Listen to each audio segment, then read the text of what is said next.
Breaking news, Americans have too much debt. Seriously, breaking news. The New York Fed just came out with a report talking about household debt and how it's on the rise. I'll break it all down for you. Sit tight.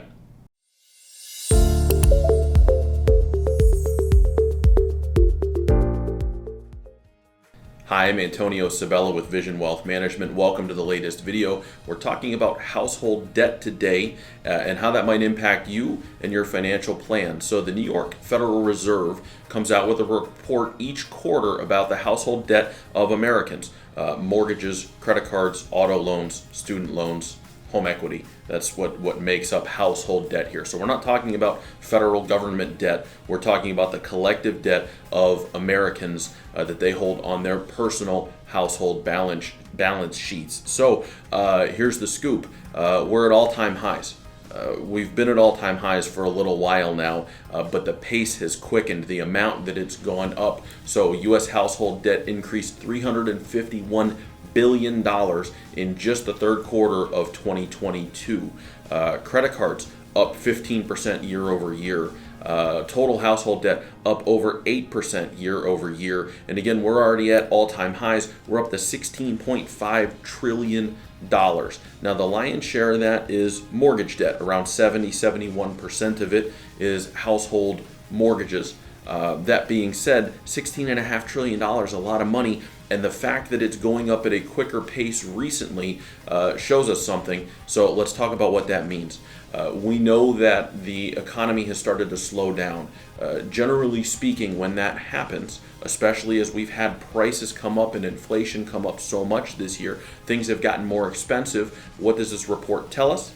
It tells us that people are still trying to live the same lifestyle, but their paychecks haven't kept up with inflation, and so they've got to borrow the money. If they don't have savings, they've got to use it from somewhere else, and so they're swiping the credit card a little more often. They're borrowing to maintain the current lifestyle while things have gotten more expensive. That's something that you can do in the short term. You can't do that forever. Households inside the United States aren't the U.S. federal government. We can't just borrow into oblivion and print more money. And so what happens next? Well, as the debt payments start to build up, as the debt itself starts to build up, typically what you see is consumers start to tighten the belt. They go, wait a second, credit card balance is getting up there. We got to slow down. We can't take the trip. We're not going to do this. We're not going to eat out as much.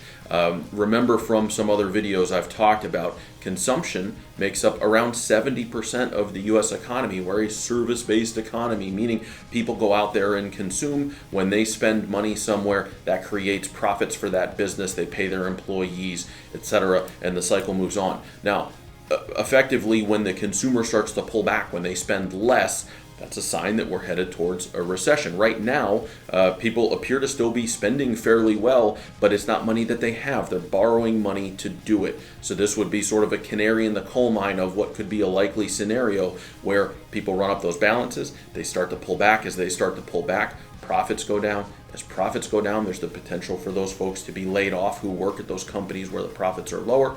They can't consume, and sort of the negative cycle starts in the business cycle where we start to see contraction, we start to see recession. So that's what's going on, what my 2 cents are on what may come next. What does that mean for you? So what does that mean if you're watching the video? You got to prepare for what may be coming. You got to prepare for a potential downturn if you haven't done it already. Now, hopefully you have. Hopefully you've sat down with your financial advisor. Market's been struggling all year. It's late 2022 at this point, so you've had a lot of time to sit down with your person and say, how does this affect me, and do we need to make any changes? If you haven't done it yet, better now than never. Sit down with somebody, review your financial plan, and make sure that whatever might happen, it won't disrupt your specific circumstance. I hope you pick something up today. If you're the one swiping the credit card, let that thing cool off. But you'll be better off for it in the future. I hope you learned something. I thank you for being here, and I'll see you soon.